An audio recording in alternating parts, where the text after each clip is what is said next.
নমস্কার, অ্যাস্ট্রোইজডমে সবাইকে স্বাগতম। প্রিয় দর্শক, আজ আমরা আলোচনা করব ধনুরাশির জাতক জাতিকাদের জন্য জুলাইয়ের শেষ 10 দিন অর্থাৎ 22 থেকে 31 জুলাই পর্যন্ত প্রেম এবং বিবাহিত জীবনের পূর্ণাঙ্গ বিশ্লেষণ। এই সময়কাল আপনার ব্যক্তিগত সম্পর্কে কিছু গুরুত্বপূর্ণ বাঁক আনতে পারে। গ্রহগত অবস্থান, বিশেষ করে মঙ্গলের রাহু কেতু দ্বারা প্রভাবিত হওয়া একদিকে মানসিক উত্তেজনা বাড়াবে, অপরদিকে সময়ের অভাবে সম্পর্কে আসতে পারে দূরত্ব। তাহলে চলুন প্রতিটি দিক নিয়ে বিশ্লেষণে প্রবেশ করি। প্রথমত, প্রেম জীবনের সার্বিক অবস্থা নিয়ে আমরা আলোকপাত করব।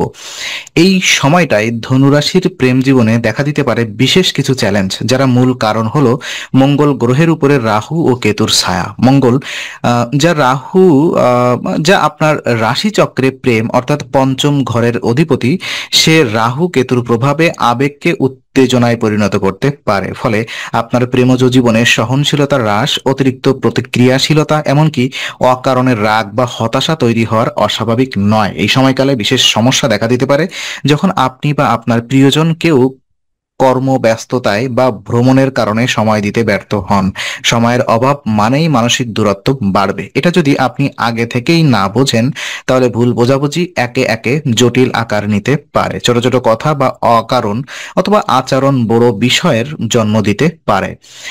তবে এই অবস্থায় মোক্ষম সমাধান রয়েছে খোলামেলা, সরাসরি বা নম্র কথোপকথন। যদি সঙ্গীর প্রতি আপনার আবেগ বা শ্রদ্ধাবোধ অটুট থাকে, তাহলে সময়ের অভাব বা মানসিক উত্তেজনা কোনো বড় ক্ষতি করতে পারবে না। ভালোবাসা মানেই শুধু সময় নয়, বোঝাপড়াও।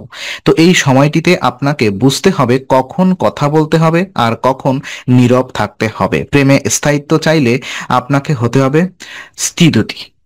রাহুর প্রভাবে তৈরি হওয়া সন্দেহ ও অহংকারকে প্রশ্রয় দিলে সম্পর্ক দুর্বল হতে বাধ্য। সঙ্গীর ছোট কিছু কথায় বা দেরিতে রিপ্লাই দেওয়াকেও রাগ বা অভিমান না করে শান্তভাবে বিষয়টি খোলাসা করার অভ্যাস গড়ে তুলুন। বিবাহিত জীবন নিয়ে যদি কথা বলি, দেখুন, ধনুরাশির বিবাহিত জাতক জাতিকাদের জন্য জুলাইয়ের শেষ 10 দিন মানসিকভাবে কিছুটা চাপপূর্ণ হতে পারে। এই সময়কালে কর্মক্ষেত্রের চাপ, বাড়তি দায়িত্ব এবং সময় সংকট দাম্পত্য জীবনের উপর নেতিবাচক প্রভাব ফেলতে পারে। আপনি হয়তো চাইছেন সঙ্গীর সঙ্গে বেশি সময় কাটাতে, কিন্তু অফিস মিটিং, প্রজেক্ট বা দূরের ভ্রমণের কারণে সে ইচ্ছা পূরণ হচ্ছে না। সঙ্গীও আপনার এই দূরত্বে একাকিত্ব বা অবহেলার অনুভূতি পেতে পারেন। এছাড়াও আর্থিক চাপ, ঋণ পরিশোধ, সংসারের ব্যয় ইত্যাদি বিষয়গুলো নিয়ে দম্পতির মধ্যে ভিন্ন মত বা মতবিরোধ দেখা দিতে পারে। এই সময় ভুল সিদ্ধান্ত বা তাড়াহুড়ো করে কিছু বলা করা থেকে বিরত থাকা উচিত। এই পরিস্থিতি মোকাবেলায় গুরুত্বপূর্ণ বিষয় হচ্ছে পারস্পরিক শ্রদ্ধা ও বোঝাপড়া। সময় দেওয়া সম্ভব না হলে অন্তত মানসিকভাবে সঙ্গীর পাশে থাকুন। ফোনে একবার খোঁজ নেওয়া, ছোট একটি বার্তা, এই সবই সম্পর্কের উষ্ণতা ধরে রাখতে পারে। সংসারের দায়িত্ব ভাগ করে নেওয়ার মানসিকতা গড়ে তুলুন। শুধু অর্থনৈতিক নয়, মানসিক সমর্থনও অত্যন্ত গুরুত্বপূর্ণ। সঙ্গীর মনের কথা শুনুন, বিরক্তির বদলে উৎসাহ দিন। সম্পর্কের ভারসাম্য রক্ষা করতে চাইলে ধৈর্য, নম্রতা ও শ্রদ্ধাবোধ সবচেয়ে কার্যকর উপায় হতে পারে। পারিবারিক প্রভাব এবং মানসিক যে অবস্থা রয়েছে সেটা যদি আমরা আলোকপাত করি, তো পারিবারিক পরিস্থিতি এই সময়টায় গড় বা কিছুটা দুর্বল থাকতে পারে, যা সরাসরি আপনার প্রেম ও দাম্পত্য জীবনে প্রভাব ফেলতে পারে। পরিবারের সদস্যদের মধ্যে অনাকাঙ্ক্ষিত মন্তব্য, মতানৈক্য বা অতীতের কোনো ভুল বোঝাবুঝি ফের মাথাচাড়া দিতে পারে। বিশেষ করে ভাই বোন বা বয়স্ক সদস্যদের সঙ্গে আলোচনা ও মত বিনিময়ের সময় অত্যন্ত সংযম দেখানো জরুরি। এইসব পারিবারিক অস্থিরতা আপনার মানসিক শান্তি কেড়ে নিতে পারে। মানসিক অশান্তি শুধু মন খারাপই নয়, বরং আপনার আচরণ, প্রতিক্রিয়া, এমনকি সঙ্গীর প্রতি মনোভাবেও নেতিবাচক ছাপ ফেলে। তাই এই সময় আত্মনিয়ন্ত্রণ সবচেয়ে বড় অস্ত্র। যোগব্যায়াম, ধ্যান এবং সঠিক রুটিন, ঘুম এই মানসিক অস্থিরতাকে প্রশমিত করতে সহায়ক হতে পারে। খুব বেশি পারিবারিক কথা মাথায় না নিয়ে নিজেকে মানসিকভাবে ব্যালেন্স করার চেষ্টা করুন, আর পারিবারিক অশান্তিকে দাম্পত্যে নিয়ে আসা থেকে বিরত থাকুন। আপনার কাজ হবে পারিবারিক দায়িত্ব সচেতনভাবে পালন করা, কিন্তু সম্পর্কের ভেতর সেই চাপকে না প্রবেশ করতে দেওয়া। মনে রাখবেন, একটি শান্ত মনই সুন্দর সম্পর্ক সম্পর্কের ভিত্তি গড়ে তোলে। সম্পর্কের চ্যালেঞ্জ এবং কিছু সতর্কতামূলক ব্যবস্থা যদি আমি আপনাদেরকে আলোকপাত করাই, তো এই 10 দিনে ধনুরাশির জাতক জাতিকাদের প্রেম ও বৈবাহিক জীবনের সবচেয়ে বড় চ্যালেঞ্জগুলো হলো ভুল বোঝাবুঝি, দূরত্ব এবং সময়ের অভাব। আপনি কিংবা আপনার সঙ্গী কেউই হয়তো ইচ্ছাকৃতভাবে দূরে যাচ্ছেন না, কিন্তু কর্মব্যস্ততা বা কাজের ভ্রমণ থেকে দূরত্ব তৈরি হচ্ছে।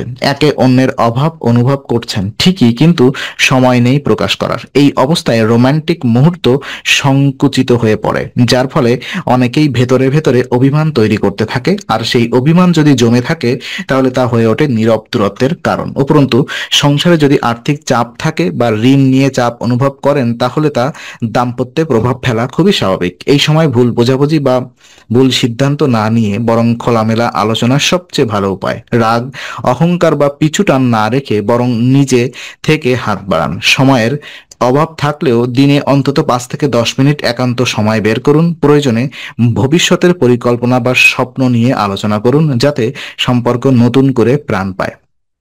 সম্পর্ক ভালো রাখার জন্য কিছু উপায় যদি আমি আপনাদেরকে বলি, তো জুলাই মাসের শেষ 10 দিন ধনুরাশির জাতক জাতিকাদের প্রেম ও দাম্পত্য জীবন যাতে সুন্দরভাবে পরিচালিত হয়, তার জন্য কিছু জ্যোতিষীয় ও ব্যবহারিক উপায় রয়েছে। যেমন প্রথমত, অন্নদান বা গরিব অসহায়কে খাবার দেওয়ার মতো সেবামূলক কাজ করলে আপনার মানসিক প্রশান্তি যেমন বাড়বে, তেমনি সম্পর্কেও ইতিবাচক শক্তির প্রবাহ ঘটবে। এটি রাহু কেতুর নেতিবাচক প্রভাব প্রমোশনে সাহায্য করে। দ্বিতীয়ত, নিকটস্থ মন্দিরে দুধ, চাল বা গুড় দান করার পরামর্শ বিশেষভাবে ফলদায়ক। এটি সম্পর্কের মধ্যে বাধা দূর করে মঙ্গলদায়ী পরিস্থিতি গড়ে তোলে। তৃতীয়ত, প্রতিদিন অন্তত 10 মিনিট সঙ্গীর সঙ্গে নিরবচ্ছিন্ন সময় কাটান। মোবাইল, কাজ সবকিছু দূরে রেখে একে অপরকে বোঝার চেষ্টা করুন। দিন শেষে একসাথে কিছু কথা বা হাঁটাহাঁটি এই ছোট ছোট অভ্যাস সম্পর্ককে গভীর করে। সর্বোপরি, সন্দেহ ও রাগের জায়গায় আস্থা এবং প্রশংসা দিন। ভালোবাসার মাঝে যে জিনিসটা সবচেয়ে শক্তিশালী তা হলো বিশ্বাস। যদি একে অপরের প্রতি আস্থা থাকে, তবে রাহু কেতু গ্রহ কিছুই ক্ষতি করতে পারবে না। তো শেষমেশ আজকে আলোচনা আমরা এখানেই শেষ করছি। আমরা আশা করি এটি আপনার মনে নতুন কিছু আলোর সঞ্চার করেছে। যদি ভিডিওটি আপনার ভালো লেগে থাকে, তবে লাইক দিতে ভুলবেন না। আপনার মতামত জানাতে কমেন্ট করুন এবং প্রিয়জনদের সঙ্গে শেয়ার করে তাদের জীবনেও আলোর বার্তা পৌঁছে দিন। আর অবশ্যই আমাদের চ্যানেলটি সাবস্ক্রাইব করুন, কারণ এখানে আমরা প্রতি মুহূর্তে নতুন আলো ও জ্ঞানের কথা নিয়ে আসি। আবার দেখা হবে, ততক্ষণ ভালো থাকুন, শান্তিতে থাকুন। নমস্কার।